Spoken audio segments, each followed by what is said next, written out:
Hello everyone, welcome to sandwich channel. இன்றைக்கி நம்ம ஒரு இன்ட்ரெஸ்டிங்கான டாபிக் பார்க்க போகிறோம். நம்ம வியூவர் ஒருத்தங்க கேட்டிருந்தாங்க, annihilation of caste which was written by Ambedkar.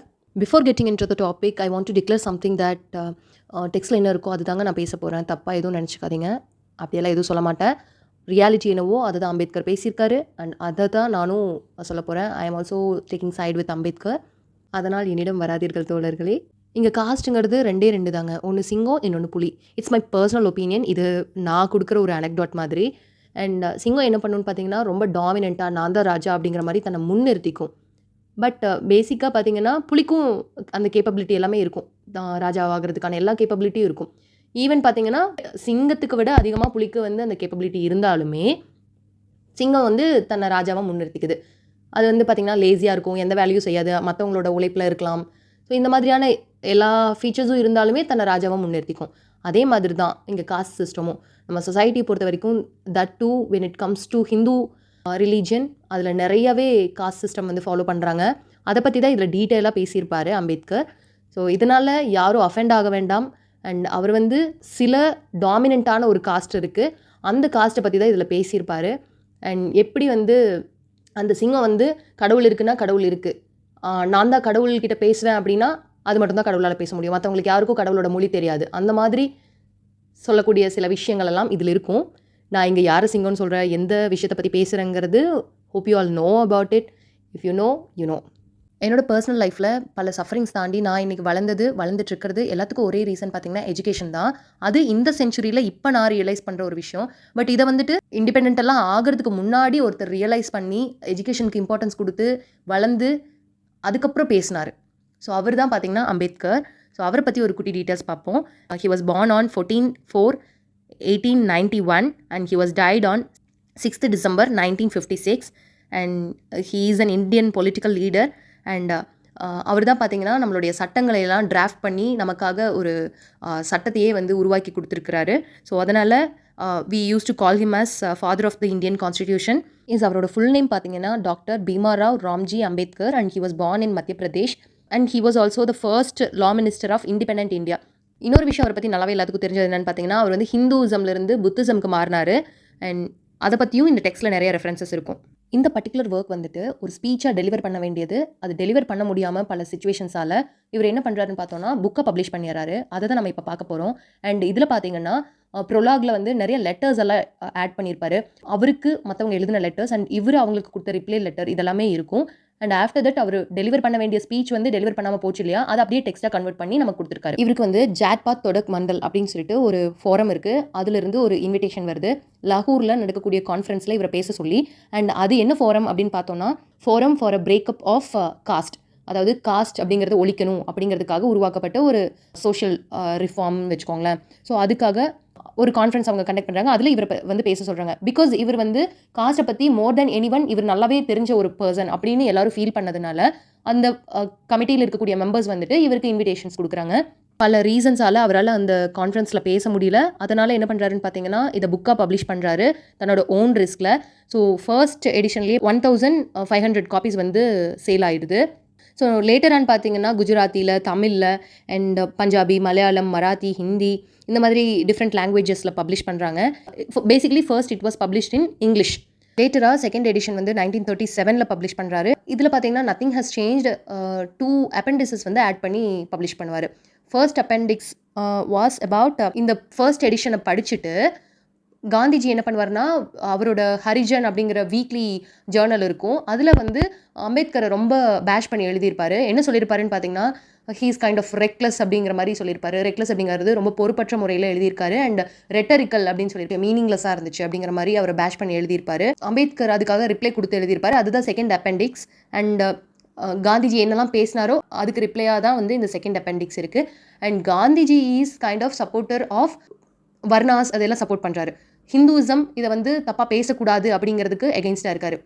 இதில் வந்து ஹிந்துவிசம் அப்படிங்கிறது ப்ராப்ளம் கிடையாது. அம்பேத்கருடைய concern was not about the Hindu religion. Hindu ரிலீஜியனில் சில காஸ்ட் வந்து, சில டாமினன்ட் காஸ்ட் வந்து ஒரு சில விஷயங்கள் வந்து திணிச்சிருந்தாங்க. அதை தான் இவர் எகெயின்ஸ்ட் பண்ணுறாரு. அதில் தான் வந்து காஸ்ட் சிஸ்டம் அப்படிங்கிறதே உருவாச்சு அப்படிங்கிறத நமக்கு கோட் பண்ணுறாரு. அம்பேத்கரோடைய ரியல் கன்சர்னை நம்ம புரிஞ்சுக்கிட்டோம் அப்படின்னா நமக்கு நல்லாவே தெளிவாக தெரியும். அவர் வந்து ஹிந்துயிசமை வந்து பேஷ் பண்ணும் அப்படிங்கிறது அவரோட ஐடியா கிடையாது. அதில் இருக்கக்கூடிய சில ஐடியாஸ் அண்ட் வேதாஸ் இதெல்லாம் இருக்கு இல்லையா, அதில் தான் வந்து அவருக்கு ப்ராப்ளம் இருந்துச்சு. ஐ மீன் வேதாஸில் மென்ஷன் பண்ணியிருக்கக்கூடிய 4 வர்ணாஸ், அதாவது பிராமின்ஸ், கஸ்ட்ரியாஸ், வைஷ்யாஸ் அண்ட் சூத்ராஸ் 4 பிரிவாக பிரிச்சிருந்தாங்க. அதில் ஃபர்ஸ்ட் வந்து பிராமின் தான் வந்து கடவுளுடைய தலையிலிருந்து பிறந்தவங்க. கஸ்ட்ரியாஸ் பார்த்திங்கன்னா கடவுளுடைய ஆம்லேருந்து பிறந்தவங்க. அவங்க பார்த்திங்கன்னா தலையிலிருந்து பிறந்தவங்க வந்து குருக்களாக இருக்க முடியும், டீச்சர்ஸாக இருக்க முடியும். யோசிச்சு பாருங்கள், இன்றைக்கி நம்ம டீச்சராக படிக்கிறோம், நம்ம வந்து பிராமின்ஸாக இருந்தால் மட்டும்தான் டீச்சர் ஆக முடியும் அப்படிங்கிற ஒரு சிஸ்டம் வந்து வே பேக் யோசிச்சு பாருங்கள். பின்னோக்கி பார்க்கும்போது அப்போது பிராமின்ஸ் மட்டும்தான் டீச்சர் ஆக முடியும் அப்படின்னு இருக்கிறது வந்து இட் இஸ் நாட் ஃபேர் இல்லையா? அப்போது அதை எல்லாத்தையும் உடைக்கிறதுக்காக நிறைய பேர் ரிபலாக இருந்திருக்காங்க. ஸோ நம்ம we all have to accept that அவங்க சில விஷயத்தை உடைக்க ட்ரை பண்ணியிருக்காங்க. அப்படிங்கும்போது நம்ம அதை எகெயின்ஸ்ட் பண்ணக்கூடாது, அதுக்காக கோவப்படக்கூடாது. என்ன ஹிந்துவிசம்க்கு வந்து அம்பேத்கர் வந்து எகெயின்ஸ்டாக இருக்காரா, ஸோ இவர் வந்து கெட்டவர் அப்படின்னு சொல்லி சும்மா போர்ட்ரே பண்ணிட்டு போயிடுவாங்க. பட் அவரோட ஐடியா என்னங்கிறது நம்ம டீப் ரூட்டடாக புரிஞ்சுட்டோன்னா you will accept the reality. அதுதான். ஸோ பார்த்தீங்கன்னா கஸ்ட்ரியாஸுங்கிறவங்க வந்து கடவுளுடைய ஆம்லேருந்து பிறந்தவங்க, அவங்க வந்து சோல்ஜர்ஸ் இந்த மாதிரியான வேலைக்கெல்லாம் போகலாம். வைஷ்யாஸ் அவங்க வந்து கடவுளுடைய தைஸ்லேருந்து பிறந்தவங்க, தொடையிலிருந்து பிறந்தவங்க. ஸோ அவங்கெல்லாம் வந்து இந்த அக்ரிகல்ச்சர் இந்த மாதிரியான வேலையெல்லாம் பண்ணலாம். அண்ட் சூத்ராஸ் அப்படிங்கிறவங்க கடவுளுடைய பாதத்திலிருந்து பிறந்தவங்க. ஸோ அவங்க வந்து மற்ற 3 அந்த காஸ்ட்டுக்கும் சர்வ் பண்ணும். இந்த கஸ்ட்ரியாஸும் வைஷ்யாஸும் என்ன நினைக்கிறாங்கன்னா, சூத்ராஸுங்கிறவங்க எனக்கு கீழே இருக்கான், எனக்கு கீழே ஒரு அடிமை இருக்கான்ப்பா, அதனால் வந்து நான் உயர்ந்த ஜாதி அப்படின்னு சொல்லி நினச்சிக்கிறாங்க. அது இல்லை இங்கே விஷயம். உங்கள் எல்லாத்தையும் அடிமைப்படுத்துறதுக்கு மேலே ஒருத்தங்க இருக்காங்க, அவங்க தான் வந்துட்டு ரியல் ப்ராப்ளமே இல்லையா? ஸோ அதை எல்லாம் புரிஞ்சுக்கிட்டோன்னா, பகுத்தறிவோடு யோசித்து புரிஞ்சுக்கிட்டோன்னா கண்டிப்பாக வந்து you will understand what is the real problem. So பேசிக்காக நமக்கு காந்திஜியோட ஐடியா என்னன்னு புரிய வருது. காந்திஜி வந்துட்டு ஹிந்து காஸ்ட் பற்றி எழுதுறது வந்து அவருக்கு பிடிக்கல. He is the supporter of Hinduism. And also அவர் என்ன நினைக்கிறாருன்னா, இந்த காஸ்ட் சிஸ்டம்ங்கிறது மட்டும்தான் தப்பு.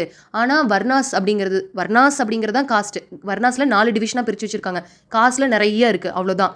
அதனால் வர்ணாஸ் அப்படிங்கிறது தப்பு கிடையாது, காஸ்ட் அப்படிங்கிறது தான் தப்பு அப்படிங்கிற மாதிரி அவருடைய புரிதல், காந்திஜியோட புரிதல், அதை அவர் அப்படி சொல்கிறாரு.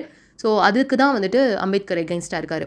செகண்ட் எடிஷனில் பார்த்தோன்னா ப்ரிஃபேஸில் அம்பேத்கர் என்னென்ன ஆட் பண்ணியிருக்காருன்னா, அந்த 2 அப்பெண்டிசஸ் தாண்டி அவர் வந்து தன்னை ஒரு ரிபலாக டேர்ம் பண்ணிக்கிறாரு. இந்த உலகத்தில் வந்துட்டு ரிபல் அப்படிங்கிறவங்க தான் நிறைய ப்ராப்ளம்ஸுக்கு வந்து சொல்யூஷன் கிடைக்க காரணமாக இருந்தவங்க. So I call myself as a rebel அப்படிங்கிற மாதிரி அவர் இங்கே போர்ட்ரே பண்ணியிருக்காரு. தேர்ட் எடிஷனான 1944 பப்ளிஷ் ஆனதில் ஒரு எஸ்ஸே ஆட் பண்ணுறதா இருந்த மாதிரி இந்த ப்ரிஃபேஸில் சொல்லியிருக்காரு. And that essay was caste in India, their mechanism, genesis and development. This was appeared in the journal named Indian Antiquary. மே 1917 பப்ளிஷ் ஆன இந்த எஸ்ஸே வந்துட்டு இந்த புக்கில் ஆட் பண்ணலாம் அப்படின்னு நினச்சதாகவும், பட் அவருக்கு சரியான டைம் அமையாததுனால அவர் வந்து அந்த எஸ்ஸேவை வந்து ஸ்கிப் பண்ணிட்டதாக சொல்கிறார் இந்த ப்ரிஃபேஸில். அந்த எஸ்ஸே எதை பற்றி டீல் பண்ணியிருக்கோம் அப்படின்னு பார்த்தீங்கன்னா, இன்டர்காஸ்ட் மேரேஜ் அண்ட் விமன் எப்படியெல்லாம் சஃபர் ஆகுறாங்க இந்த சொசைட்டியில் அப்படிங்கிறதெல்லாம் பற்றி அந்த எஸ்ஸே, அவரோட எஸ்ஸே தான். அண்ட் நெக்ஸ்ட் வந்து ப்ரொலாக் போவோம். ப்ரொலாகில் பார்த்தீங்கன்னா அவருக்கு அனுப்பிச்ச லெட்டர் அண்ட் அவர் மற்றவங்களுக்கு அனுப்பின லெட்டர் இதையெல்லாம் பற்றி தான் பேசியிருக்காரு. அந்த லெட்டர்ஸ் எல்லாம் எதுக்காக அப்படின்னு பார்த்தீங்கன்னா, ஸ்டார்டிங்கில் பார்த்தோம் இல்லையா, ஜாட்பத் தொடக் மண்டல் அப்படின்னு சொல்லிட்டு ஒரு ஃபோரம், அது வந்து சொசைட்டிலேருந்து காஸ்ட் அப்படிங்கிற சிஸ்டமை ரிமூவ் பண்ணும் அப்படிங்கிறதுக்காக அமைக்கப்பட்ட ஒரு ஃபோரம். பட் இதில் பார்த்தீங்கன்னா ஒரு கான்ட்ரடிக்டான ஐடியாஸோடு தான் இருப்பாங்க. ஃபோரம் என்னவோ காஸ்ட்டை வந்து ரிமூவ் பண்ணும் சொசைட்டியிலேருந்து அப்படிங்கிற மாதிரி ஒரு ஐடியாலஜியோடு இருக்காங்க. பட் அந்த ஐடியாலஜியில் சில கருத்துக்களை அவங்க ஏற்றுக்கிறதுக்கு தயாராகவே இல்லை. அதனால தான் வந்து அம்பேத்கர் இந்த ஸ்பீச்சே வந்து டெலிவர் பண்ண முடியாமல் போச்சு. ஸோ பார்த்தீங்கன்னா அவருக்கு வந்து ஒரு இன்விடேஷன் லெட்டர் மாதிரி வருது. எப்போன்னு பார்த்தீங்கன்னா 12th December 1935 மிஸ்டர் சாந்த்ராம் அப்படின்னு சொல்லிட்டு ஒருத்தர், அவர் யாருன்னு பார்த்தோன்னா நம்ம சொன்னோம் இல்லையா ஜாட்பத் தொடக் மண்டல், அந்த ஃபோரமுடைய செக்ரட்டரி. ஸோ அவர் தான் என்ன பண்ணுறாருன்னு பார்த்தீங்கன்னா, இந்த மாதிரி நீங்கள் எங்களுடைய மண்டலுக்காக ஒரு ஸ்பீச் வந்து கொடுக்கணும், ஒரு பிரசிடென்ஷியல் அட்ரஸ் மாதிரி கொடுக்கணும். அதாவது ஒரு ஒரு ஃபங்க்ஷனுக்கு இன்வைட் பண்ணி ஒருத்தங்களை வந்து பிரசிடென்ஷியல் அட்ரஸ் மாதிரி கொடுக்க சொல்லுவோம் இல்லையா, அவங்கள தான் வந்துட்டு அந்த சீஃப் கெஸ்ட்டாக கூப்பிட்டு அவங்கள பேச வைப்போம் இல்லையா. ஸோ அந்த மாதிரி பேசும்போது என்ன பண்ணுவாங்க, சீஃப் கெஸ்ட் என்ன பேசணும்னு நினைக்கிறாங்களோ அவங்களோட ஐடியாஸை they are free to talk இல்லையா, அவங்களுடைய ஐடியாஸை அவங்க பேசலாம். பட் அதை பேசணும் அப்படின்னு சொல்லி அவர் நினைக்கிறப்ப மண்டலில் இருக்கக்கூடிய நிறைய மெம்பர்ஸ் பார்த்தீங்கன்னா, இல்லை இந்த மாதிரி நீங்கள் பேசுனீங்கன்னா இது வந்து மண்டலுக்கு ஒரு பேட் நேம் கிரியேட் ஆகும், அதனால் நீங்கள் பேசக்கூடாது அப்படிங்கிற மாதிரி நிறைய பேர் எகெயின்ஸ்ட் பண்ணுவாங்க. ஸோ அதுதான் இந்த ப்ரொலாகில் ஃபுல்லாக இருக்கும். ஸோ அப்படி அவரை வந்து பேச விடாமல் கடைசியில் பார்த்தீங்கன்னா அந்த ஸ்பீச்சே டெலிவர் பண்ண முடியாமல் போயிடுச்சு. அந்த கான்ஃபரன்ஸே அவர் அட்டன் பண்ணலை. அதுதான் வந்துட்டு இதில் சொல்லியிருக்காரு. அந்த சந்திரம் அப்படின்னு சொல்லிட்டு செக்ரட்டரின்னு சொன்னோம் இல்லையா, அவர் வந்து அந்த லெட்டரில் என்ன சொல்லியிருக்காருன்னு பார்த்தோன்னா, நாங்கள் வந்து உங்களை மாதிரி ஒரு காஸ்ட்டை பற்றி அதிகமாக புரிஞ்சுக்கிட்ட ஒரு பர்சன் பார்த்ததில்ல. ஸோ மோர் தேன் எனி ஒன் நீங்கள் பேசுகிறது தான் இது சரியாக இருக்கும். அதனால் நீங்கள் வந்து கண்டிப்பாக பேசணும் அப்படின்னு சொல்கிறாங்க.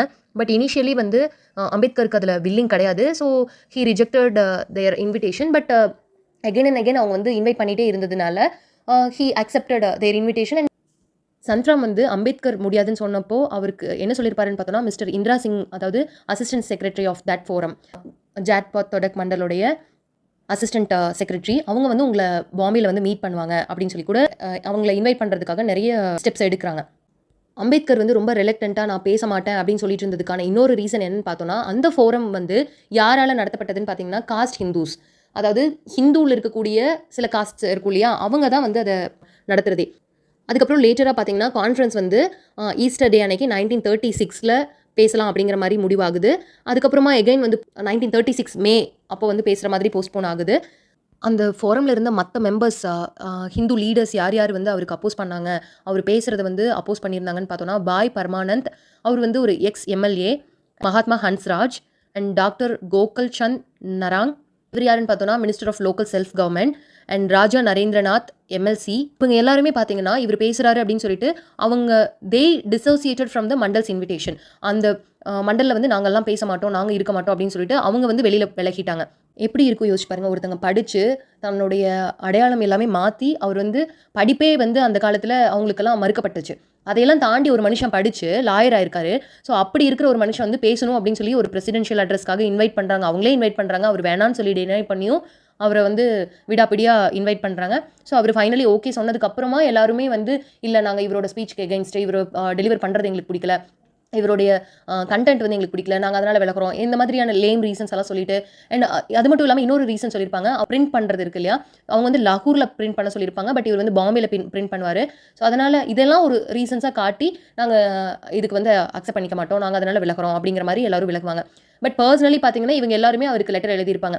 ஸோ இது எப்படி இருக்குன்னு பார்த்தீங்கன்னா, பர்சனலாக அவர் கூட நல்ல டேர்ம்ஸில் இருக்கிற மாதிரியும், பப்ளிக்காக பார்க்கும்போது நாங்கள் இவருக்கு எகெயின்ஸ்ட் அப்படிங்கிற மாதிரி, இது ஒரு பர்டிகுலர் காஸ்ட்டை வந்து எகெயின்ஸ்ட் பண்ணுற மாதிரி, ஒரு பர்டிகுலர் மனுஷனை வந்து ரொம்ப அப்ரெஸ் பண்ணி ஒதுக்கி தள்ளுற மாதிரி இருக்கு இல்லையா, இதெல்லாம் தாண்டி நமக்காக ஒருத்தர் வந்து ரிபலாக இருந்து சில விஷயங்களை மாற்றிருக்காரு. அந்த மண்டலில் இருந்த மற்ற மெம்பர்ஸோடைய கான்ட்ரடிக்டரியான பிஹேவியர் என்னென்னு பார்த்தோன்னா, 7th February 1936 doctor Gokul Chand Narang அப்படிங்கிறவர் வந்துட்டு பர்சனலாக வந்து அம்பேத்கருக்கு ஒரு லெட்டர் எழுதி அவரை இன்வைட் பண்ணுறாரு. And also he is telling that நீங்கள் என் கூட இந்த லாகூர் கான்ஃபரன்ஸில் இருந்தீங்கன்னா தட் வுட் பி பெட்டர் அப்படிங்கிற மாதிரி சொல்லியிருப்பாரு.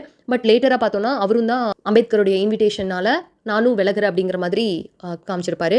அண்ட் அனதர் பர்சன் பார்த்தோன்னா மிஸ்டர் ஹர்பகவான் அப்படிங்கிறவர் 9th April 1936 வந்து அம்பேத்கரை பாம்பேயில் மீட் பண்ணி அவரோட ஸ்பீச் கண்டென்ட் எல்லாம் வந்து கேட்குறாரு. கேட்டுட்டு என்ன சொல்கிறாருன்னு பார்த்தோன்னா, எல்லாமே ஓகே தான், ஆனால் நீங்கள் அந்த வேதாஸ் பற்றியெல்லாம் பேசுகிறாங்க இல்லையா, ஹிந்து மதத்துடைய அந்த பிராமின்ஸோடைய வேதாஸ் 4 வேதங்கள் இருக்கு இல்லையா, ஸோ அந்த வேதாஸ் பற்றி பேசுகிறதெல்லாம் கொஞ்சம் எங்களுக்கு டிஸ்டர்பிங்காக ஃபீல் பண்ணுறோம், கொஞ்சம் தேவையில்லாமல் இருக்கிற மாதிரி, அது மட்டும் ஏற்றுக்க முடியல அப்படிங்கிற மாதிரி சொல்லுவார். அதுக்காக என்ன சொல்லியிருப்பாங்கன்னு பார்த்தோன்னா, நீங்கள் அந்த வேதாஸ் பற்றி பேசுறது, அந்த ஹிந்துவிசம் பற்றி பேசுறது, நான் ஹிந்து மதத்துலேருந்து விலகிறேன் அப்படின்னு பேசுறதெல்லாம் மட்டும் விட்டுருங்களேன் அப்படின்னு சொல்லுவாங்க.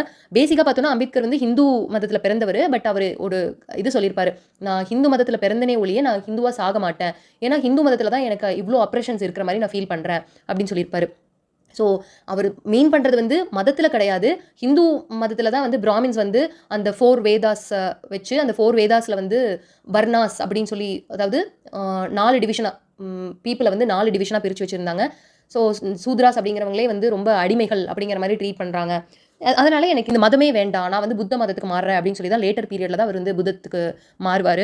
நீங்கள் ஹிந்து மதத்துலேருந்து மாறுறீங்க அப்படிங்கிற மாதிரி அந்த டிக்ளரேஷன் இதெல்லாம் மட்டும் ரிமூவ் பண்ணுங்க, ஏன்னா இது வந்து மண்டலுக்கு ரொம்ப பேட் நேம் கிரியேட் பண்ணி கொடுக்கும் அப்படின்னு சொன்னப்போ அம்பேத்கர் வந்து ரொம்ப ஸ்ட்ராங்காக ஒன்று சொல்லுவார், I would not alter a comma, நான் ஒரு கமா கூட இதில் மாற்ற மாட்டேன், நான் என்ன இருக்கோ அதை தான் நான் பேச போகிறேன் அப்படிங்கிற மாதிரி ஒரு ஸ்ட்ராங்காக சொல்லியிருப்பார்.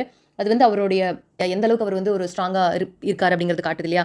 நீங்கள் என்னோட கான்ஃபரன்ஸே வந்து கேன்சல் பண்ணாலும் பரவாயில்ல, நான் வந்து மாற்ற மாட்டேன் அப்படிங்கிறதுல அவர் ரொம்ப ஸ்ட்ராங்காக இருந்தார். இவ்வளோ நேரம் ப்ரிஃபேஸ் அண்ட் ப்ரோலாக் பார்த்தோம். இப்போ வந்து ஆக்சுவல் ஸ்பீச் அவர் டெலிவர் பண்ண முடியாமல் போச்சு இல்லையா, அந்த ஸ்பீச் பார்ப்போம். ஸோ இது வந்து ஒரு புத்தா அண்ட் ஸ்காட்டிஷ் ரைட்டருடைய கோட்ஸ் வச்சு ஸ்டார்ட் பண்ணியிருப்பார். அந்த ஸ்காட்டிஷ் ரைட்டர் யாருன்னு பார்த்தோம்னா William ட்ரமாண்ட்.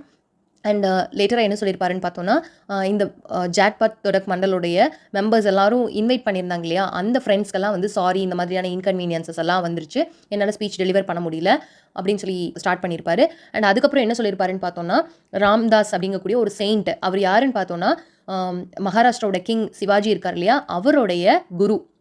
So actually he is a Brahmin guru. அவர் வந்து என்ன சொல்லியிருப்பாருன்னு பார்த்தோன்னா, தாஷ்போத் அப்படிங்கக்கூடிய அவருடைய ரைட்டிங்ஸில் he is opposing Antyaja. Antyaja அப்படிங்கிறது actually he is trying to mention as untouchable people.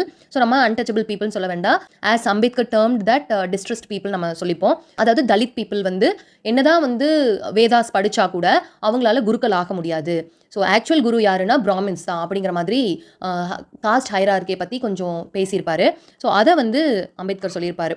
அதுக்கப்புறம் என்ன சொல்கிறாருன்னா, ஹிந்துஸ் வந்து என்னை ரொம்பவே ஹேட் பண்ணுறாங்க, பிகாஸ் வந்து நான் ஹிந்துவிசம் கிரிட்டிசைஸ் பண்ணதுக்காகவும் அவங்களுடைய அத்தாரிட்டியான மகாத்மா காந்தியை நான் கொஸ்டின் பண்ணிட்டேன் அப்படிங்கிறதுக்காகவும் வந்து எல்லாரும் என் மேலே கோவமாக இருக்காங்க அப்படின்னு சொல்கிறாரு. And he's also telling that to them ஐ ஆம் அ ஸ்னேக் இன் தேர் கார்டன். நான் வந்து அவங்களோட கார்டனில் இருக்கக்கூடிய ஒரு ஸ்னேக் மாதிரி அவங்க ஃபீல் பண்ணுறாங்க அப்படின்னு இருக்காரு. அண்ட் லேட்டராக என்ன சொல்கிறாருன்னா, சோஷியல் ரிஃபார்ம் அது வந்து இந்தியாவில் வந்து நிறைய அப்டக்கல்ஸ் ஃபேஸ் பண்ணியிருக்கு. சோஷியல் ரிஃபார்ம் அப்படிங்கிறது எக்கனாமிக் வைஸ், காஸ்ட் எல்லாத்தையுமே சீர்திருத்தணும் அப்படிங்கிறதுக்காக உருவானது தான். அது வந்து 2 டிஃப்ரெண்ட் குரூப்ஸாக இருக்குது அப்படிங்கிறாரு. என்னென்னு பார்த்தோன்னா, பொலிட்டிக்கல் ரிஃபார்மர்ஸ் அண்ட் சோஷலிஸ்ட் அப்படின்னு சொல்லிட்டு 2 பிரிவாக இருக்காங்க. அந்த பொலிட்டிக்கல் ரிஃபார்மர்ஸ் யாருன்னு பார்த்தோன்னா இந்தியன் நேஷனல் காங்கிரஸ் தான். அண்ட் இந்தியன் நேஷனல் காங்கிரஸ்லேருந்து லேட்டராக பிரிஞ்சு வந்தது தான் இந்த சோஷியல் ரிஃபார்மர்ஸ். பட் அவங்களுக்குள்ளேயே நிறைய கிளாஷ் இருந்ததுனால இந்த சோஷியல் ரிஃபார்ம் வந்து ப்ராப்பராக போக கிடையாது. And also people thinking that more then social reform, political reform நடந்தால் தான் அந்த சோஷியல் ரிஃபார்ம்னே ஒன்று நடக்கும் அப்படிங்கிற மாதிரி பிலீவ் பண்ணுறாங்க அப்படின்னு இருக்காரு. ஸோ இந்த இந்தியன் நேஷனல் காங்கிரஸ்க்கும் இந்த சோஷியல் ரிஃபார்மர்ஸ்க்கும் நடுவில் நடந்த கிளாஷில் பொலிட்டிக்கல் ரிஃபார்ம்னு ஒன்று நடந்தால் தான் வந்து சோஷியல் ரிஃபார்ம்னு ஒன்று நடக்கும். அதனால் வந்துட்டு தே டிக்ளைன்ட் சோஷியல் ரிஃபார்ம்ஸ். ஓகேவா? அதுவும் பார்த்தீங்கன்னா under the leadership of Tilak, நம்மளுடைய திலக் இருக்கார் இல்லையா, அவருடைய லீடர்ஷிப்க்கு கீழே வந்துட்டு பொலிட்டிக்கல் ரிஃபார்ம் தான் முக்கியம். அண்ட் அவங்க வந்து சோஷியல் ரிஃபார்முக்கு எகெயின்ஸ்டாக அப்போஸ் பண்ணியிருந்தாங்க. அதில் இருக்க மெம்பர்ஸ்மே காஸ்ட் சிஸ்டமை எகெயின்ஸ்ட் பண்ணுறதுக்கு தைரியம் இல்லாதவங்களாக தான் இருக்காங்க. ஸோ இந்த மாதிரி இருக்கிற ஒரு இடத்துல வந்துட்டு இவர் அம்பேத்கர் வந்து இவ்வளோ ஸ்ட்ராங்காக ரெசிலியண்ட்டாக பேசுகிறப்ப they couldn't accept it. And also அம்பேத்கருடைய ஐடியாலஜி என்னன்னு பார்த்தீங்கன்னா, சொசைட்டியில் காஸ்ட் அப்படிங்கிற ஒரு விஷயத்தை ரிஃபார்ம் பண்ணால், அதை எராடிகேட் பண்ணால் மட்டும்தான் பொலிட்டிக்கல் ரிஃபார்ம்னே ஒன்று நடக்கும். காஸ்ட் இருக்க வரைக்கும் பொலிட்டிக்கல்ங்கிறது நல்லாவே இருக்காது அப்படிங்கிற மாதிரி தான் அவரோட ஐடியாலஜி. ஸோ அதனால தான் இந்த டிஃபரன்ஸ் ஆஃப் ஒப்பீனியன் அப்படிங்கிற மாதிரி சொல்லியிருக்காரு. இந்த மாதிரி தலித் பீப்புள் ஃபேஸ் பண்ண ஆப்ரேஷன்ஸ் என்னென்ன அப்படின்னு சொல்லிட்டு அம்பேத்கர் வந்து சொல்லியிருக்காரு. பிஃபோர் இண்டிபெண்டன்ட் மராத்தா கண்ட்ரின்னு சொன்னாங்க, இப்போ வந்து மகாராஷ்டிரா இல்லையா. ஸோ மகாராஷ்டிராவில் ஒரு ரூல்ஸ் இருக்குது. அது என்னென்னு பார்த்தோன்னா, அன்டச்சபிள் பீப்புள் வந்து ஸ்ட்ரீட்டில் வந்து நடந்து போக முடியாது ஃப்ரீயாக. நடந்து போனால் அவங்களோட ஷேடோஸ் கூட வந்து அந்த ஹையர் காஸ்ட்டில் இருக்கவங்க மேலே படக்கூடாது. அப்படி பட்டுச்சுன்னா அது வந்து ஒரு பொல்யூஷன் மாதிரி அப்படிங்கிற மாதிரி ஒரு ஒப்பீனியன் இருந்துச்சு. தலித் பீப்புள் எல்லாருமே பிளாக் த்ரெட் வந்து அவங்க போட்டிருக்கணும் கழுத்தில் அப்படின்னு சொல்லி அவங்கள ஃபோர்ஸ் பண்ணாங்க. எதுக்காக அப்படின்னா, பார்த்த உடனே அவங்க தலித் பீப்புள் அப்படின்னு சொல்லி ஐடென்டிஃபை பண்ணுறதுக்காக அப்படிங்கிற மாதிரி சொல்லியிருந்தாங்க. அண்ட் ஆல்சோ ரொம்ப ஒரு மோசமான ஒரு கொடுமை என்னன்னு பார்த்தோன்னா, அவங்களுக்கு பின்னாடி ப்ரூம்ஸை கட்டி விட்டுட்டாங்க. ஸோ தேட் அவங்க நடந்து போகிறப்ப அவங்களுடைய நடந்து போகிற பாதை இருக்கு இல்லையா, அது கூட க்ளீன் பண்ணிகிட்டே போயிருமா அந்த ப்ரூம். ஸோ அந்த வீடு பெருக்கிறோம் இல்லையா, அது வந்து நம்ம நடந்து போகிற அந்த பாதையை க்ளீன் பண்ணிகிட்டே போயிடுச்சுன்னா அந்த இடம் வந்து சுத்தமாயிரும். என்ன க்ரூக்கெட் மைண்டுன்னு பாருங்கள். அண்ட் ஆல்சோ அவங்களுடைய கழுத்தை சுற்றி பார்ட் வந்து வேர் பண்ணிக்கணுமா. எதுக்காக அப்படின்னா, அவங்க ஸ்பிட் பண்ணுறது வந்து ரோட்டில் விழுகக்கூடாது, அது வந்து மற்றவங்களுக்கு வந்து பொல்யூஷன் அப்படிங்கிற மாதிரி. இந்த மாதிரியான விஷயம்லாம் மகாராஷ்டிராவில் இருந்துச்சு. சென்ட்ரல் இந்தியாவில் Dalit people were called as Balais. Balais பற்றி டைம்ஸ் ஆஃப் இந்தியாவில் 1928 வந்த ரிப்போர்ட் இது. ஸோ அதில் என்ன சொல்லியிருக்காங்கன்னா, higher காஸ்டான கலோட்டாஸ், Rajputs, Brahmins, Patels, பாட்வாரிஸ், so இவங்கெல்லாம் என்ன பண்ணியிருக்காங்கன்னா, பலாய்ஸ் பீப்புளை ரொம்ப ஹியூமிலியேட் பண்ணியிருக்காங்க, ரொம்ப இல்ட்ரீட் பண்ணியிருக்காங்க. அவங்க வந்து கோல்டன் பார்டர் இருக்கக்கூடிய டர்பன் கூட போடக்கூடாது, கலர் இருக்க மாதிரியான வேஸ்டிஸ் போடக்கூடாது. தலித் பீப்புளோடைய டியூட்டி என்னன்னா, ஒருத்தங்க இறந்துட்டாங்கன்னா அந்த டெத்தை பற்றி அனௌன்ஸ் பண்ணணும், ஊர் ஃபுல்லாக அனௌன்ஸ் பண்ணுறது அவங்களோட டியூட்டி. ஹிந்துஸோட மேரேஜில் வந்து மியூசிக்ஸ் ப்ளே பண்ணணும். அண்ட் விமென் வந்து ஆர்னமெண்ட்டே போடவே கூடாது அப்படிங்கிறது தான் அங்கே ரூல்ஸாக இருந்துச்சு. அண்ட் ஆல்சோ பார்த்தோன்னா, ஹிந்து விமென்க்கு வந்து குழந்தை பிறக்கிறப்ப இவங்க தான் போய் பிரசவம் பார்க்குற மாதிரி, அந்த மிட் வைஃப் அப்படிலாம் சொல்லுவாங்க இல்லையா, அந்த மாதிரி பிரசவம் பார்க்குற வேலையெல்லாம் வந்து அவங்க தான் பண்ணணும் அப்படின்னு சொல்கிறாங்க. ஸோ அவங்க தொட்டா குத்தம், ஆனால் குழந்தை பிறக்கிறதுக்கெல்லாம் ஹெல்ப் பண்ணால் தப்பு இல்லையா. ஸோ பார்த்துக்கோங்க எந்த அளவுக்கு ரொம்ப மோசமாக இல்ட்ரீட் பண்ணியிருக்காங்க. பேசிக்காக என்னென்னா, ஒரு ஹியூமன் வந்து இன்னொரு ஹியூமனை யூஸ் பண்ணிக்கிறதுங்க. ஸோ இது வந்து சொஃபிஸ்டிகேட்டடான ஒரு லைஃப்காக இன்னொருத்தனை வந்து அடிமைப்படுத்தி வச்சுக்கிறது, இன்னொருத்தர் வந்து டாமினேட் பண்ணிக்கிறது. ஸோ அமெரிக்காவில் எப்படி ரேசிசமோ அது மாதிரி தான் இங்கே காஸ்டிசம். அங்கே வந்து பிளாக் பீப்புளில் வந்து எப்படி ஒயிட் பீப்புள் அப்ரெஸ் பண்ணி அவங்க கிட்ட இருந்து எல்லா வேலைகளையும் வாங்கிட்டு அவங்களுக்கு சாப்பாடு சரியாக கொடுக்காம அடிச்சு கொடுமை பண்ணி, அதே தான் இங்கேயும் இல்லையா. இதில் பெரிய வித்தியாசம் எதுவும் இல்லை. அதே மாதிரி பார்த்தோன்னா அவங்களுக்கு வந்து அந்த காலத்தில் வாட்டர் சோர்ஸ் குடிக்கிறதுக்கு தண்ணி எதுன்னு பார்த்தோன்னா கிணத்துலேருந்து தான் எடுக்கணும். ஸோ அந்த கிணத்துலேருந்து அவங்க தண்ணி எடுக்கக்கூடாது. அவங்களுடைய கேட்டில்ஸ் அவங்களுடைய கால்நடைகள் வந்து மேய்ச்சலுக்கு கூட போகக்கூடாது. அவங்களுக்குன்னு சொந்தமாக லேண்டே கிடையாது. இவங்க பார்த்து எங்கே ஊர் ஒதுக்கமாக தங்கிக்கிறதுக்கு இடம் கொடுக்குறாங்களோ அங்கே மட்டும் தான் இருந்துக்கணுங்கிற மாதிரி. அண்ட் அவங்களோட ஃபேமிலிஸ் எல்லாம் வந்து நீங்கள் இந்த இடத்துல இருக்கக்கூடாது அப்படின்னு சொல்லிட்டு ஃபோர்ஸ் பண்ணி மைக்ரேட் பண்ணுறது, இந்த மாதிரியான விஷயங்கள் எல்லாம் இருந்துச்சு. குஜராத்தில் கவிதா அப்படிங்கிற இடத்துல வந்து தலித் பீப்புள் அவங்களோட குழந்தைங்க வந்து ஸ்கூலுக்கு போகக்கூடாது அப்படின்னு சொல்லி தடை போட்டிருந்தாங்க. அண்ட் அகமதாபாத்தில் பார்த்தோன்னா தலித் விமென் இருப்பாங்க இல்லையா, அவங்களெல்லாம் பயங்கரமாக அடிச்சிருக்காங்க. எதுக்காக அப்படின்னா அவங்க மெட்டல் பாட்டில் தண்ணி கொண்டு வந்துட்டாங்க அப்படிங்கிறதுக்காக. ஸோ அந்த பீப்புள் வந்து மெட்டல் பாட்டில் கூட தண்ணி கொண்டு வரக்கூடாது, அவங்களுக்கான பொருள் அது கிடையாது அப்படிங்கிற மாதிரி அவங்கள அடிக்கிறது. அண்ட் அதே மாதிரி ஜெய்ப்பூரில் வந்து ஒரு ஃபீஸ்டில் ஒரு விருந்தில் ஒரு நெய் கொடுத்துட்டாங்க அப்படிங்கிறதுக்காக. இந்த நெய் அப்படிங்கிறது ஒரு உயர்ந்த சாதிக்கான பொருள், இது அது எப்படி நீங்கள் யூஸ் பண்ணலாம், மெட்டல் பாட் அப்படிங்கிறது ஒரு உயர்ந்த சாதிக்கானது, நீங்கள் எப்படி யூஸ் பண்ணலாம், இந்த மாதிரி அவங்களெல்லாம் அடிக்கிறது. அதே மாதிரி லத்தீஸில் அடிக்கிறது, இந்த மாதிரியான பல கோரமான நிகழ்வுகள் எல்லாம் நடந்திருக்கு. இந்த மாதிரியான விஷயத்துக்கெல்லாம் அம்பேத்கருடைய ரிப்ளை என்னன்னு பார்த்தோன்னா, are you fit for political power if you டினே untouchables the right to schools, well, street, clothing and food அப்படின்னு சொல்லி கொஸ்டின் பண்ணுறாரு. இந்த மாதிரியான எல்லா விஷயத்தையும் டினை பண்ணுற ஒரு அரசு வந்து அரசாக இருக்க முடியுமா, நீ வந்து ஒரு பொலிட்டிக்கல் பவரில் இருக்கிறதுக்கு தகுதியான ஆளா அப்படின்னு சொல்லி கொஸ்டின் பண்ணியிருக்காரு. So he is always direct. அவர் வந்து இந்த பூசி மொழிகி அப்படியெல்லாம் கேட்க மாட்டார். ஒரு கிளாஸ் பீப்புள் வந்து இன்னொரு கிளாஸ் பீப்புளை ரூல் பண்ணுறதுக்கு ஃபிட்டே கிடையாது. ஏன் நீங்கள் ஒரு ஜாதி வந்து இன்னொரு ஜாதியை ரூல் பண்ணுறீங்க, எதன் அடிப்படையில் இதை பண்ணுறீங்க அப்படின்னு சொல்லி கொஸ்டின் பண்ணுறாரு. அதுக்காக ஜான் ஸ்டூவர்ட் மில்ஸ் அப்படிங்கிறவரோட கொட்டேஷன் எடுத்து சொல்லியிருக்காரு. என்னன்னு சொல்லியிருக்காருன்னா, one country is not fit to rule another. So இவ்வளோ ப்ராப்ளம்ஸ் இருக்கும்போது நம்ம இந்தியாவில் பார்த்தீங்கன்னா Indian National Congress and social கான்ஃபரன்ஸ்னு சொல்லிட்டு 2 உருவாச்சு அட் அ டைமில். பட் எல்லாருமே வந்து ஃபோக்கஸ் பண்ணது பொலிட்டிக்கல் ரிஃபார்ம். அதாவது இந்தியன் நேஷனல் காங்கிரஸ்க்கு தான் இம்பார்ட்டன்ஸ் கொடுத்து ஃபஸ்ட்டு பொலிட்டிக்கலாக நம்ம வளர்ந்தால் மட்டும்தான் சோஷியலாக வந்து இருக்க ரிஃபார்ம் எல்லாம் பண்ண முடியும், சொசைட்டியில் இருக்கக்கூடிய பிரச்சனைகளுக்கெல்லாம் தீர்வு காண முடியும் அப்படின்னு நினச்சாங்க. ஆல்சோ சோஷியல் ரிஃபார்மில் பார்த்தீங்கன்னா 2 குரூப்ஸ் இருந்துச்சு. ஒன்று வந்து family related problems and society related problems. Family related problems என்னென்னு பார்த்தீங்கன்னா இந்த விடோ ரீமேரேஜ் அண்ட் விமன் ஆப்ரேஷனர் எல்லாம் இருக்கும் இல்லையா. ஸோ இதையெல்லாம் வந்து சரி பண்ணுறதுக்கு தான் எல்லாரும் முயற்சி பண்ணாங்களே ஒழிய, சோஷியல் ரிஃபார்மில் இருந்தவங்க கூட அவங்க வந்து சொசைட்டியில் இருக்கக்கூடிய ப்ராப்ளம்ஸ், அதாவது இந்த காஸ்ட் இஷ்யூஸ், இதையெல்லாம் ரிஃபார்ம் பண்ணுறதுக்கு யாருமே ரெடியாக இல்லை. ஏன்னு கேட்டிங்கன்னா அந்த சோஷியல் கான்ஃபரன்ஸில் இருந்தவங்க எல்லாருமே ஒரு ஹிந்து ரிலீஜியனில் இருந்த அப்பர் காஸ்ட் பீப்புள் இருப்பாங்க இல்லையா, அவங்க தான் மோஸ்ட்லி இருந்தாங்க. ஸோ அவங்க வந்து ஒரு பேருக்கு நானும் ரிஃபார்மர் அப்படிங்கிற மாதிரி தான் இருந்தாங்களே ஒழிய அவங்களோட இன்டென்ஸ் வந்து அந்தளவுக்கு ஸ்ட்ராங்காக இல்லை அப்படிங்கிற மாதிரி அம்பேத்கர் வந்து சொல்கிறாரு.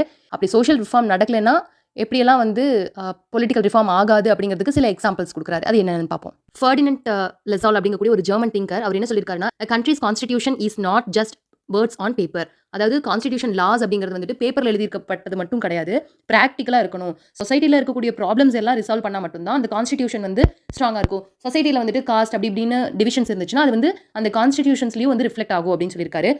அதே மாதிரி ரோமில் பார்த்தீங்கன்னா பெட்ரிஷியன்ஸ் அண்ட் பிளிபையன்ஸ் அப்படின்னு சொல்லிட்டு 2 டிஃப்ரெண்ட் குரூப் இருந்தாங்க. பெட்ரிஷியன்ஸ் அப்படிங்கிறவங்க வந்து அப்பர் கிளாஸ் அண்ட் பிளிபையன்ஸ் அப்படிங்கிறவங்க வந்து காமனர், நம்மள மாதிரி நார்மல் பீப்புள். ஸோ அவங்களுக்குள்ள வந்து டிவிஷன்ஸ் இருந்தப்ப ஃபர்ஸ்ட் அதை சார்ட் அவுட் பண்ணப்போ தான் வந்து பொலிட்டிக்கல் யூனிட்டியே அவங்களுக்குள்ள கிரியேட் ஆச்சு. அந்த அப்பர் கிளாஸ் பீப்புள், காமனர் அப்படின்னு சொல்லி அந்த டிஃப்ரென்ஸ் எல்லாம் வந்து ரிசால்வ் பண்ணதுக்கப்புறம் தான் பார்த்தீங்கன்னா அவங்களுக்குள்ள ஒரு யூனிட்டியே வந்துச்சு. ஸோ இந்த மாதிரி சொசைட்டியில் இருக்கக்கூடிய ப்ராப்ளம்ஸ் எல்லாம் கலைஞ்சு எடுக்கிறப்ப தான் வந்து பொலிட்டிக்கலி நம்ம வந்து வளர முடியும். அதே மாதிரி பார்த்தீங்கன்னா அமெரிக்காவில் இருந்த பியூரிட்டன் மூமெண்ட்ஸ் ஆகட்டும், இங்கிலாண்டில் இருந்த பியூரிட்டன் மூமெண்ட்ஸ் ஆகட்டும், இந்த மாதிரி ரிலீஜியஸ் வைஸ் ப்ராப்ளம் இருந்தாலும் சரி, சொசைட்டியல் வைஸ் ப்ராப்ளம் இருந்தாலும் சரி, அதையெல்லாம் ஃபஸ்ட்டு ரிசால்வ் பண்ணும்போது மட்டும்தான் நம்மளால் வந்து பொலிட்டிக்கலி வளர முடியும் அப்படின்னு சொல்லி எக்ஸாம்பிள்ஸ் கொடுக்குறாரு.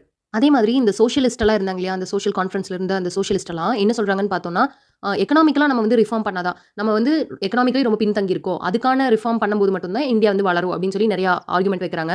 அதுக்கு அம்பேத்கர் என்ன சொல்கிறாருன்னு பார்த்தோம்னா, நம்மக்கிட்ட பவர் மட்டும் இருந்துட்டா போதுமா, எல்லாம் அந்த ரிலீஜியஸ் டிஃப்ரென்ஸு, காஸ்ட் டிஃப்ரென்ஸ் இதெல்லாம் நம்ம சரி பண்ணிட முடியுமா அப்படின்னு சொல்லி கேட்குறாரு.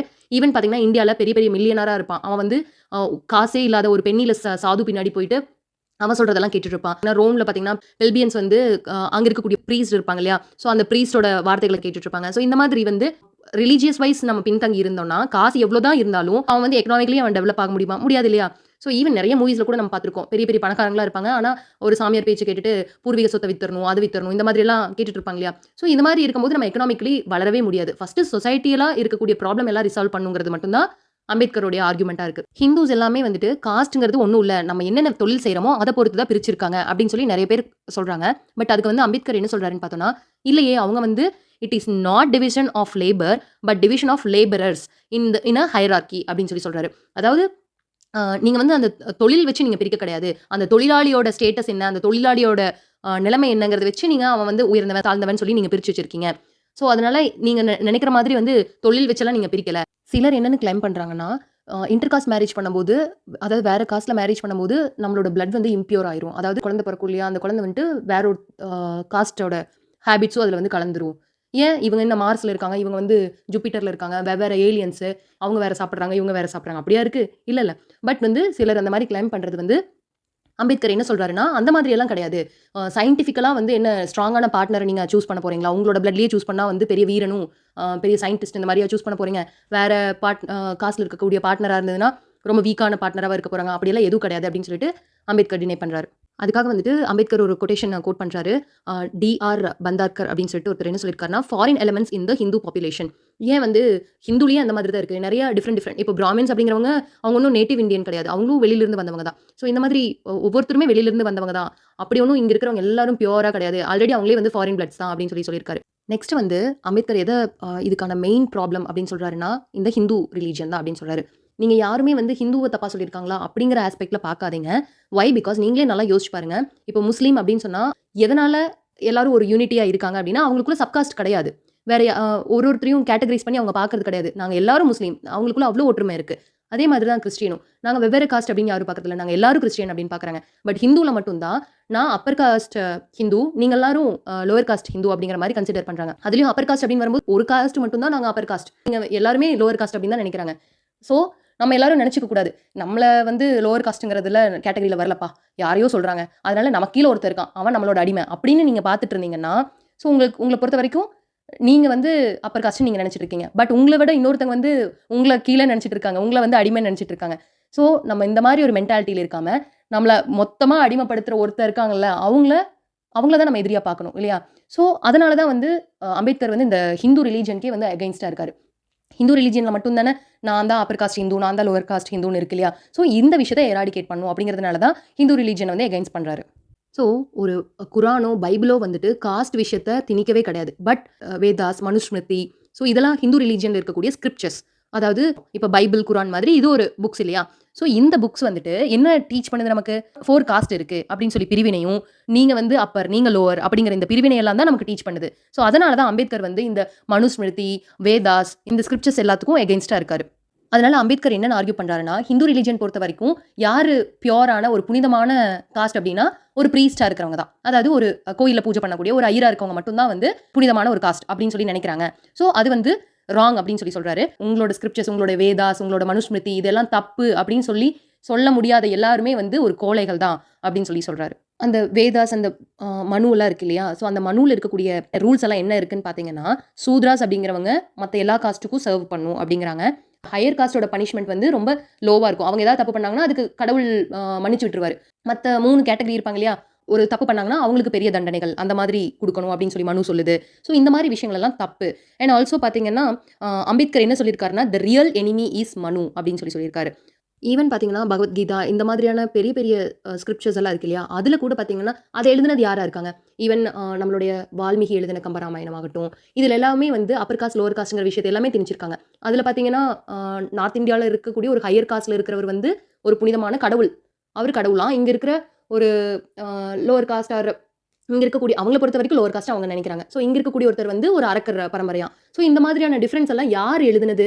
பிராமின்ஸ் தான். ஸோ இதையெல்லாம் எழுதுனது யாருன்னு பார்த்தீங்கன்னா, ஹிஸ்ட்ரி எடுத்து பார்த்தீங்கன்னா எல்லாம் பிராமின்ஸாக தான் இருப்பாங்க. ஸோ அவங்க போர்ட்ரே பண்ணுறது எல்லாமே எப்படி இருக்குன்னு பார்த்தீங்கன்னா, they are upper caste, rest of the people are lower caste. இதுதான் அவங்களோட பாயிண்டே. அதே மாதிரி அம்பேத்கர் வந்து சில செயின்ட், அதாவது முனிவர்கள் எல்லாம் இருப்பாங்க இல்லையா? அவங்கள கூட சொல்கிறாங்க. ராமநாதா, ராமானுஜா, சைத்தன்யா இந்த மாதிரியான பெரிய பெரிய செயின்ஸ் கூட டிவோஷன்ஸ், பக்தியோடு எப்படி இருக்கணும், ஈக்குவாலிட்டியோடு எப்படி இருக்கணும், இந்த விஷயம் எல்லாம் ப்ரீச் பண்ணாங்க. சரி, பட் அவங்க எதை ப்ரீச் பண்ணுறதுக்கு மறந்தாங்க அப்படின்னா, இந்த பிராமினிக்கல் அத்தாரிட்டி இருக்கு இல்லையா, அதை வந்து யாருமே சொல்கிறதுக்கு தயங்குனாங்க. யாருமே அதை பற்றி பேசவே இல்லை. அந்த விஷயத்தை அப்படியே அவாய்ட் பண்ணிட்டு ஒரு டிப்ளமேட்டிக்காக போயிட்டாங்க அப்படின்னு சொல்கிறாரு. அதனால் அம்பேத்கர் என்ன சொல்கிறாருன்னு பார்த்தோன்னா, ரியல் ரிஃபார்ம்ங்கிறது எப்போ வரும்னா, ரிஜெக்ஷன் ஆஃப் சாஸ்திராஸ், இந்த புக்ஸ் எல்லாம் இருக்கு இல்லையா, மனுஸ்மிருதி, வேதாஸ், இதெல்லாம் நீங்கள் எப்போ ரிஜெக்ட் பண்ணுறீங்களோ அப்போ தான் ரியல் ரிஃபார்ம்ங்கிறது ஒன்று வரும் அப்படின்னு சொல்கிறாரு. அண்ட் அதுக்கு எக்ஸாம்பிளாக என்ன சொல்கிறாருன்னு பார்த்தோன்னா, மார்ட்டின் லூத்தர் கிங் ஒரு கோட் வந்து சொல்லியிருப்பாரு. ஸோ அதில் என்ன இருக்குன்னா, அந்த ப்ரொட்டஸ்டன்ஸ் எல்லாம் இருக்காங்க இல்லையா, ஆல்ரெடி கேத்தலிசம் இருந்துச்சு, அதுலேருந்து பிரிஞ்சு வந்தவங்க இந்த ப்ரொட்டஸ்டன்ஸ் இருக்காங்க இல்லையா. ஸோ அந்த ப்ரொட்டஸ்டன்ஸ் அப்படிங்கிறவங்க அந்த போப்போடைய ரூல்ஸ், ஆல்ரெடி அந்த கேத்தலிக்கோடைய ரொம்ப ஹெவியான ரூல்ஸ் இருக்கும், அதெல்லாம் எகெயின்ஸ்ட் பண்ணி தான் இந்த ப்ரொட்டஸ்டன்ஸ் அப்படிங்கிறவங்களே உருவானாங்க. ஸோ அந்த ரூல்ஸ் எல்லாம் எகெயின்ஸ்ட் பண்ணி, போப்பை எகெயின்ஸ்ட் பண்ணி வந்ததுனால மட்டும்தான் ஒரு ரிஃபார்ம் ஒன்று நடந்துச்சு. அதே மாதிரி தான் நீங்களும் வந்து இந்த மனு சொல்லுது பீப்புளில் வந்து 4 விதமான செக்ஷன் இருக்குது, இவங்களை இப்படி தான் ட்ரீட் பண்ணும் அப்படிங்கிற இந்த ரூல்ஸ் எல்லாம் நீங்கள் வந்து இந்த வேதாஸ் அண்ட் மனுஸ்மிருதியை பார்த்து ஃபாலோ பண்ணிட்டு இருக்கீங்க. ஸோ இந்த ஸ்கிரிப்சர்ஸ் எல்லாம் நீங்கள் விட்டு ஒழிஞ்சா மட்டும்தான் இந்த ரியல் ரிஃபார்ம்னு ஒன்று வரவே செய்யும் அப்படின்னு சொல்லி அம்பேத்கர் சொல்கிறாரு. அண்ட் ஆல்சோ அம்பேத்கர் என்ன மென்ஷன் பண்ணியிருக்காருன்னு பார்த்தோம்னா, ஹிந்துயிசம்ங்கிறது வந்துட்டு ஒரு not a religion of morality, ஒரு மாரல் வேல்யூஸோடு இருக்கக்கூடிய ஒரு ரிலீஜனாகவே எனக்கு புலப்படலை. என்னன்னு பார்த்தீங்கன்னா ஃபுல்லாக ரூல்ஸ் அண்ட் டேபூஸ் வச்சுட்டு தான் சுற்றுறாங்க. இவங்களை இப்படி தான் ட்ரீட் பண்ணணும், பொண்ணுங்கன்னா இப்படி தான் இருக்கணும், பொண்ணுங்கன்னா வந்து ரீமேரேஜ் பண்ணிக்கூடாது, விடோனா வந்து வீட்டுக்குள்ளே இப்படி தான் இருக்கணுங்கிற மாதிரி நிறைய டேபூஸை உள்ளடக்கிய நிறைய ரூல்ஸ் உள்ளடக்கினது மட்டும்தான் இந்த ஹிந்து ரிலீஜன் மாதிரி எனக்கு தெரியுது அப்படின்னு சொல்கிறாரு.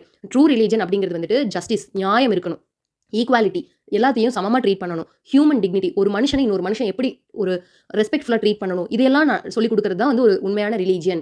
ஸோ நான் ரிலீஜனுக்கு எகென்ஸ்ட் கிடையாது, பட் அந்த ரிலீஜனுக்குள்ளே இருக்கக்கூடிய இந்த ப்ராப்ளமேட்டிக்கான திங்ஸுக்கு தான் நான் எகென்ஸ்டாக இருக்கேன் அப்படிங்கிற மாதிரி சொல்லியிருக்காரு. அதனால தான் அம்பேத்கர் என்னன்னு சொல்கிறாருன்னு பார்த்தீங்கன்னா, ஐ வுட் நாட் டை அ ஹிந்து, நான் வந்து ஹிந்துவாக பிறந்துட்டேன் ஓகே, பட் நான் ஹிந்துவாக இறக்கவே மாட்டேன், நான் கண்டிப்பாக வேறு ஒரு ரிலீஜன் மாறுவேன், அது வந்து புத்திசம்.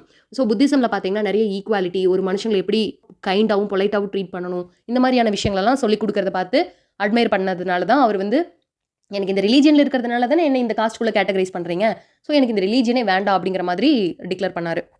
அண்ட் ஒரு ரிலீஜனில் எந்த 3 திங்ஸ் வந்து ரொம்ப இம்பார்ட்டன்ட் அப்படின்னு சொல்லி அம்பேத்கர் சொல்கிறாரு. First one liberty and equality and fraternity.